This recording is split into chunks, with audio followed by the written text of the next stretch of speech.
Happy Vlogmas Day 4. We are here at the church getting ready to have service. There's Brother Andy practicing the guitar in the background there. So I hope that you are having a wonderful Sunday and have a chance to worship at your local church. We are pretty much all decorated up here.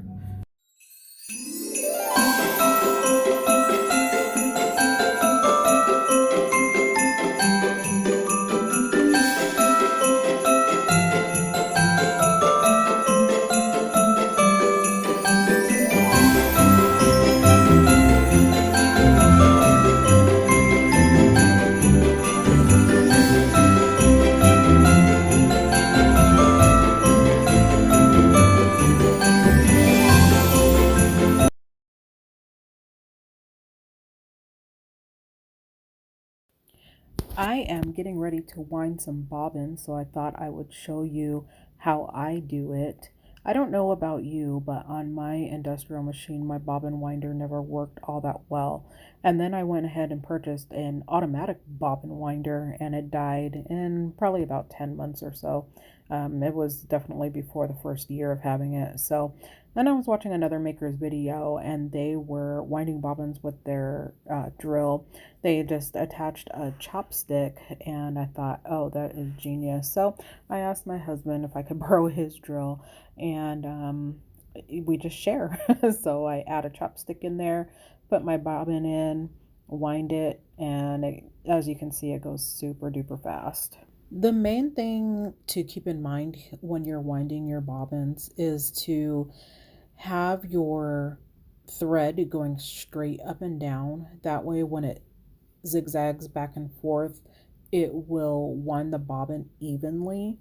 And also you'll see me doing that here. What I'm doing is putting the thread through the holes of my metal bobbin, and I have the bobbin is solid metal on one side and then it has holes on the other. I have the holes facing towards my drill piece, the actual tool, and then I put the thread through there, and I take a long piece of thread, and that way it will hold it taut while the bobbin is being wound, because you definitely don't want a loose bobbin.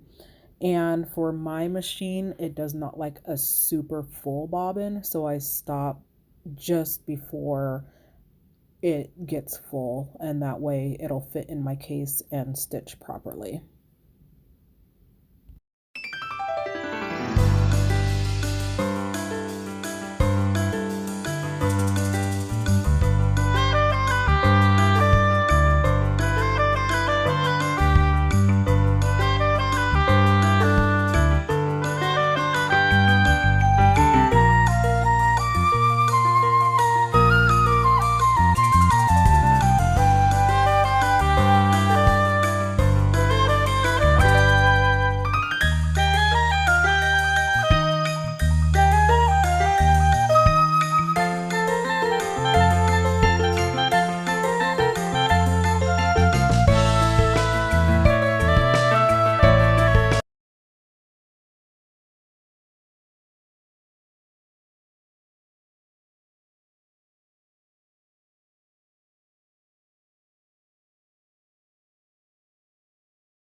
So here I am rethreading my machine, and I always like to do a test piece first before I work on my actual project. I'm still working on straps for the contract client that I'm making some bags for. And so I definitely want to make sure that my stitches are good. And first try on this one.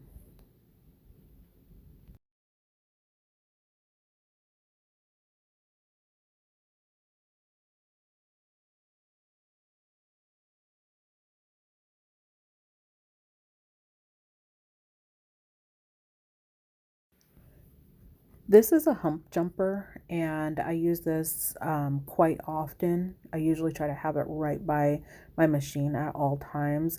Since this strap is so thick, and I'm starting at the beginning, I am using my hump jumper to act as kind of a leveling out device, and it will help keep my stitches nice and even.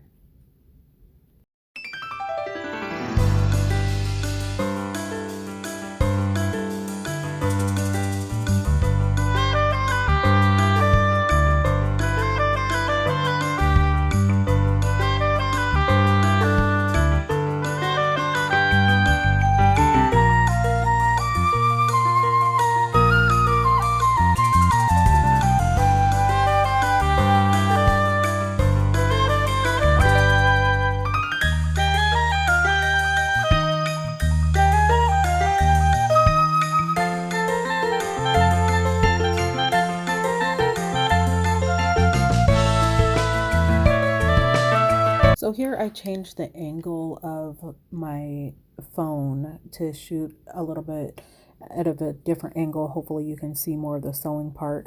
And right now what I'm doing is I'm just sewing down some final steps on some linings for the same client for their bags. And what I'm doing is the zipper part that gets attached, this is the lining, it will get attached to the exterior, and I don't want the zipper part to catch, so I just folded over the lining to the inside and I'm stitching it down. Not only does it give it a really nice finished look, but it also keeps the fabric intact while you're attaching the exterior to the interior.